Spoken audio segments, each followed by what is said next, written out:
ያን ያህል ብቁ የሆነ ገንዘብም የለንም። መጀመሪያ ተነስቼ ለእነሱ ቁርስ እሰራለሁ። ከዛ በኋላ ቁርስም ከሰራ በኋላ ለእናቴም ትንሽ አጥሚት እሰራለሁ። ጠንካራ ልጅ ሀገር እንደሚረከብ ትውልድ ብዙ ነገር እንደሚያደርጉ ተስፋ አደርጋለሁ።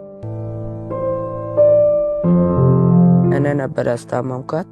እናት አባት ኖሮት የሚያድግ ልጅና በዚህ ሁሉ ፈተና ውስጥ ሆኖ ህመሙን የቤቱን ስቃይ ተሸክሞ እንደሚኖር ልጅ በጣም ብዙ ልዩነት ያለ ይመስለኛል። ከታመመች በኋላ አንድ ቀን ተጫውቼ ማላውቀው የተቆፈረ ዲሻል እዛ ላይ ወደቀች። ያ ማታም የምትሞት መስሎኝ ነበረ።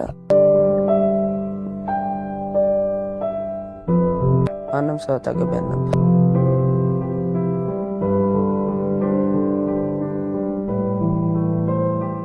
ትንሽ ነገር እናትን ብቻ ስታስታምም በዚህ እድሜ ትንሽ ንገረን።